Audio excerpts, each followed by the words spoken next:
In 1977, Colleen Stan accepted a ride from a couple with a baby.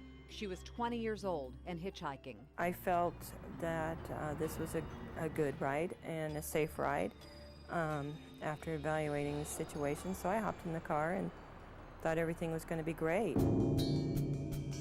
Hours later, she was in a Red Bluff basement, strung up by her hands naked, and believing she was going to die. Are they going to kill me? Are they going to rape me? I didn't know what was going on. Cameron and Janice Hooker weren't going to kill Colleen. Colleen was the surrogate to take the pain for Janice, a human canvas for Cameron Hooker to create his darkest fantasies. There were many times that I was tortured until I would black out. She lived in a box under the Hooker's bed for years. When the case was solved, Colleen would become known for a time as the girl in the box. If you take someone and pluck them off the street and you put them in total isolation and you start incorporating torture and sexual abuse, and over a period of time, you will break this person's will down and you will have control of this person. Colleen was shocked when Janice Hooker, who had participated in some of the torture, came to her one day. And she said, "We need to get out of here." I felt like he must have said something to her that scared her, or because she acted like she was in fear for our lives. The women planned their escape the next morning and left with the Hooker's children as soon as Cameron left for work. And I left and went back to my family. Before I left, his wife had begged me to please don't go to the police.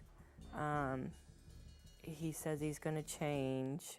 So I was just so happy just to be away from there. For reasons still unknown, Janice Hooker turned her husband into police, and the dark secret became an international headline. The media people were literally camped out on my dad's front yard for 2 weeks straight. The next time Colleen saw Cameron was in a Red Bluff courtroom. I felt like he was telling me with his eyes and his smirk, like, you know, I'm going to get off and then I'm going to get you. Colleen says she thinks of that day when she thinks of J.C. DeGard. I feel for J.C. when she'll have to get up and testify against Garrido, because I know it's very hard.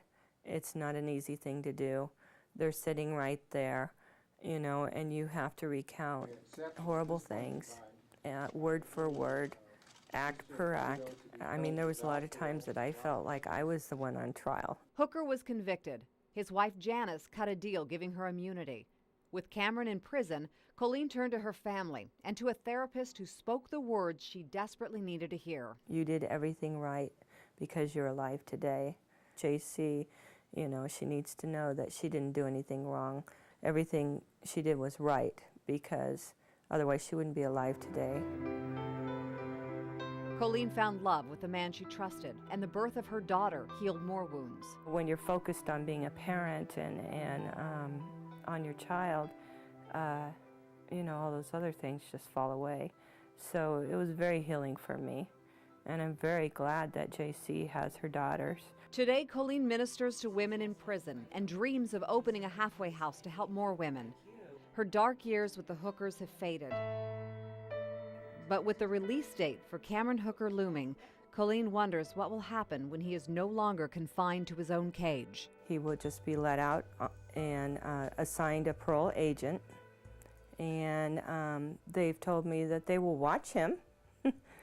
That just doesn't make me feel any sense of a great comfort.